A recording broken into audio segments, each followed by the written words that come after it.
Hello neighbor, I'm Robert Burns and welcome once again to another edition of Sound Off Louisiana. Today is my distinct honor to have as our guest Mr. Terry King. I'm going to allow him to go ahead and introduce himself and the organizations with which he's affiliated. Mr. King, thank you for coming over today. Thank you for having me. I'm Terry King. I lead the investigative committee for the Concerned Citizens of St. Tammany, and I also work on the Criminal Justice Task Force for Louisiana United International. Well, and we want to thank you for coming over, taking time out of your busy day. And Mr. King recently made a comment with regard to a feature that we recently did. In fact, it was the whole issue of Mr. Ricky's reappointment to the Louisiana State Police Commission, and the fact that the governor could have chosen Kevin Davis but chose not to. With regard to your comment, Mr. King, you referenced the Inspector General's office, and so I really was hoping to get some of your thoughts in general about Mr. Street. I will try to give you as much of the floor as possible, but I have a few things I'd like to say. So would you like to, do you have a high degree of confidence with regard to Mr. Street? I'll just ask that. It's an interesting view that I have of him. He's a very nice guy. Mm-hmm. He goes to the same church my parents go to. Okay. However, he's never really done anything on this, anything that we've turned into the Louisiana Office of Inspector General. And that's been a disappointment. We've supported his reappointment in that position only because we didn't trust anybody else who would be going in there. But the Louisiana Office of Inspector General is not the most proactive law enforcement agency in the state of Louisiana. Well, I'm sorry, I didn't mean to interrupt. And in fact, it's a quasi law enforcement, right? They don't have the full-blown law enforcement capability, and we've seen that exemplified in a couple of cases that if we get time to, I'd like to get your thoughts about. But so I guess to sum up what you said, you're endorsing him, but not wholeheartedly enthusiastically, is that?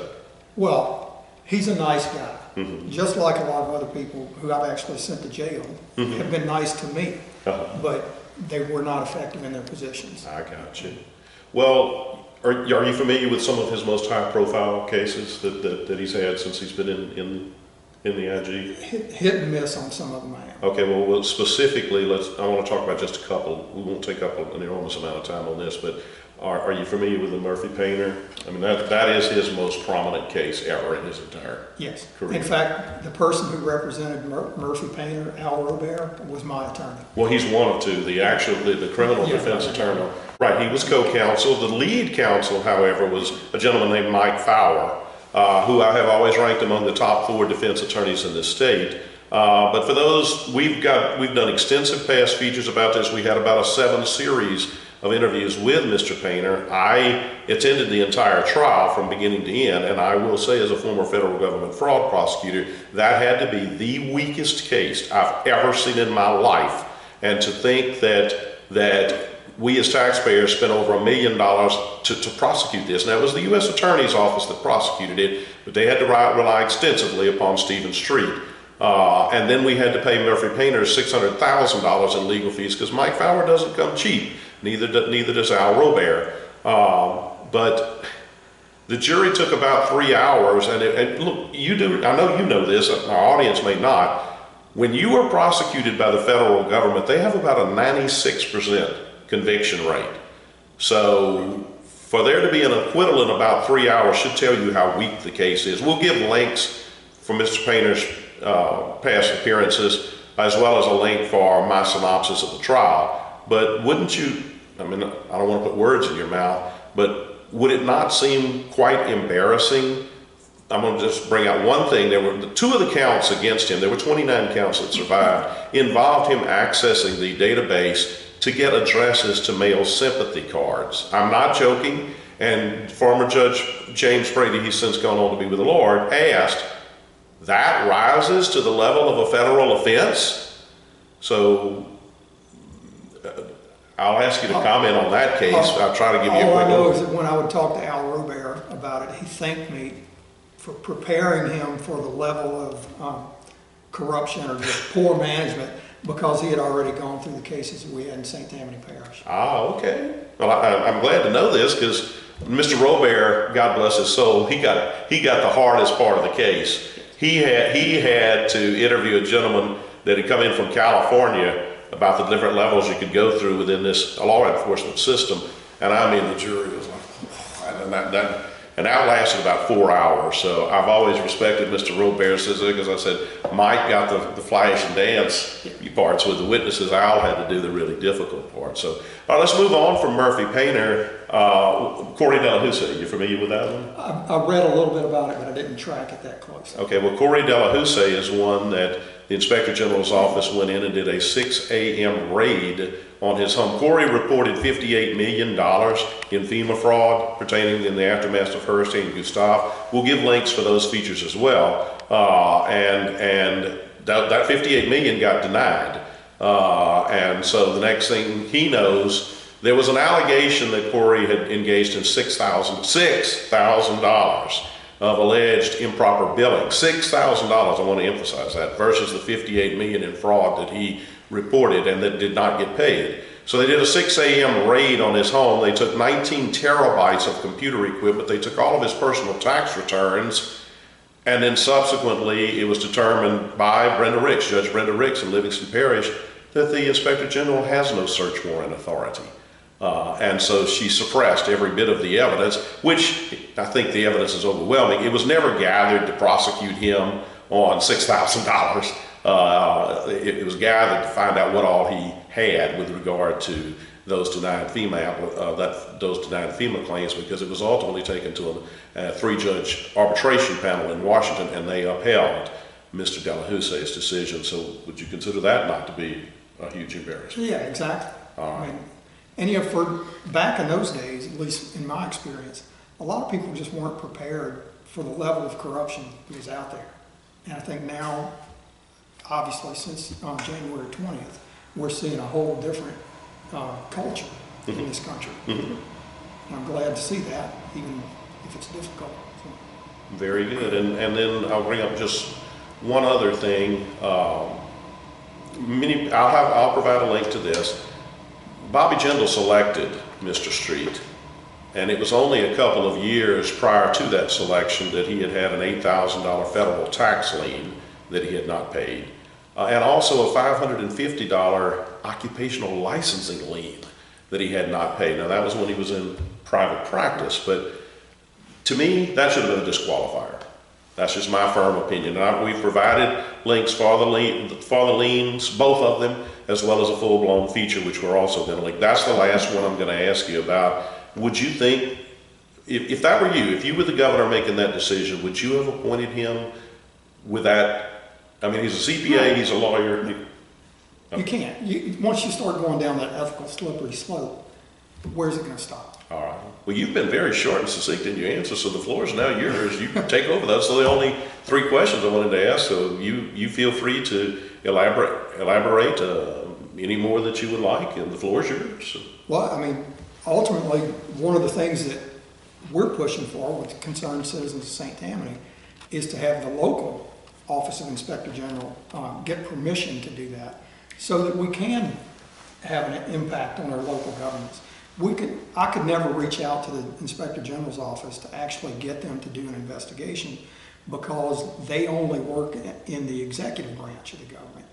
And so when we were having problems with law enforcement, the district attorney or the sheriff or the coroner's office,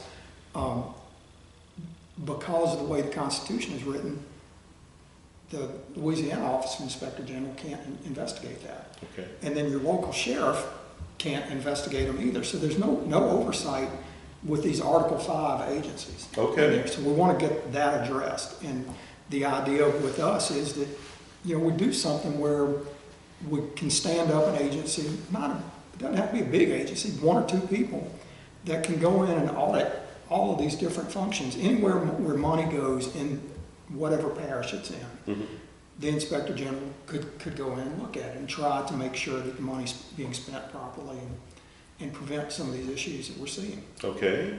Well, I think something needs to be done. I think we can all agree upon that, because this is just my opinion.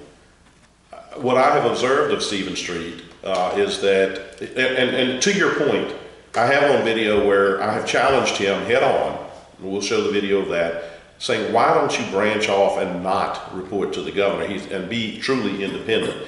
And he said, Mr. Burns, our office is independent. Well, all I can say is he must not be able to read the statute, because the statute that set this up says that the Inspector General can be removed by the governor provided he gets the acquiescence, a majority vote, in both chambers, the House and the Senate. That's not a difficult hill for any governor to climb. Do you really want to buck the governor on something like that? So I challenge his independence. I've challenged it openly, and this is my opinion, and I'm not speaking for Mr. King. He can agree with me or disagree with me because I'd like to get his thoughts on it, but this is my opinion. This is Robert Burns speaking. What I have observed at Stevens Street is that if the governor's office says sick 'em, he is going to put everything he's got into it, and that was evidenced in the Murphy Painter. That all involved a $300,000 exclusivity payment with regard to Budweiser at Champion Square, and Mr. Painter would not go along. And that led to his downfall. The governor's office said sick 'em, and then they tried to create a case after the fact, which was pathetically weak. Also, if the governor says back off, he backs off. Now, those are my two observations. I'm not speaking for Mr. King. I want to make that clear. I'm in agreement. Oh, he just said he's in agreement. So I wanted to make sure you were free. I didn't want you to think I'm trying to influence. Those are mine. In conversations I've had with people, it was always described to me that the Louisiana Office of Inspector General was extremely political in anything that they want. Yeah. Can you say that again? I want you to look into the camera and say that again. The Louisiana Office of Inspector General has always been extremely political in any of the cases that they pursue. And I think those words, and I've never said that, but I think those words, and I'm looking into the camera, I've never heard what I think are more true words, perhaps ever come out of someone's mouth on Sound Off Louisiana. I strongly concur with what he just said, and he even said he concurred with me that if the governor says sick 'em, he sicks 'em. If the governor says back off, he backs off. So, man, I really want to appreciate you coming. I want to let you make anything you feel hadn't been addressed or any concluding remarks you'd like to make. It's yours, and I want to really thank you for taking time out of your day to come over today. You're only a couple of minutes from my office, so it's easy to come by here. Well, we'll probably have you back on again. I am intrigued. When I first got here, you started talking about the Louisiana State Police Commission. Yes. And what happened with Jared Rickey being appointed there. Our organization actually reached out to Dillard University, to the president, who allegedly, forwarded his name for.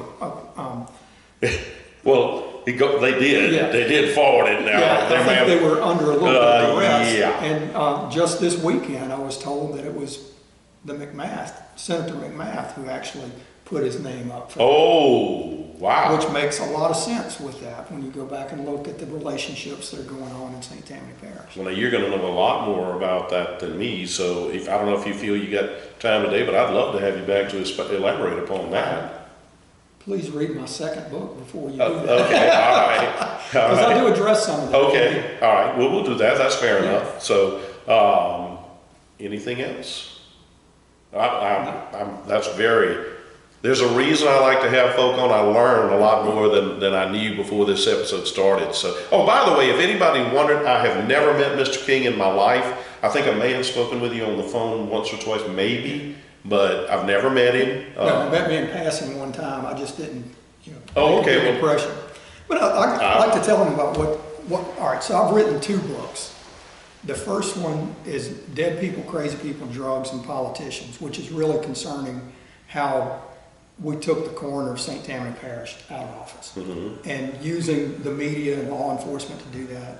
And then there was a conversation that I had with a person who used to be a confidential informant who's now deceased, and he told me, he said, you need to be prepared. He said, people will come out of the woodwork asking you for help. So I considered that and went and met with a friend of mine who's a Lutheran pastor and the former JAG of the Marine Corps Reserves, and told him about what he had said. And he's like, well, what are you thinking? And I said, well, I'm thinking if we collect information from people, I can interview people just like you're doing now, and they'll share information with me. I can write it up and pass it on to my law enforcement contacts, and we might be able to deal with 2 or 3 other people. And I'm thinking probably low-level people who've done things. We sent the coroner, the sheriff, and the district attorney in St. Tammany to prison, and we have a total of 29 people who either went to jail or lost their law licenses or something, and we have more in the pipeline now than we've ever had before. Wow. It's insane what's going on.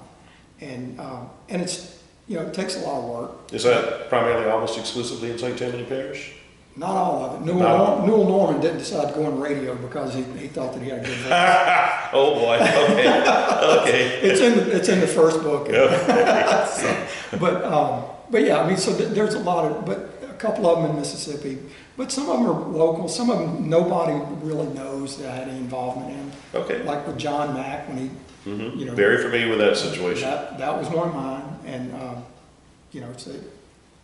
it works out. But I mean, ultimately, it comes down to you have to talk to people, Yeah. and you have to put it on paper and get it into the right hands, and then use the media to push it down the road. The media is critical, that's Yeah. absolutely, and even, I mean, I'm a small media outlet, but I've had a little bit of impact, I'm not a Channel 9, I'm not a WAFB, but in my own right, I've had a little impact, so. It's death of 1,000 cuts. There you go. Well, Mr. King, thank you so much Thank for you for taking having time out of your day, and I will get up to speed, and I'll have you back. I'd love to do it. Very good. Thank you so much Thank you. once again.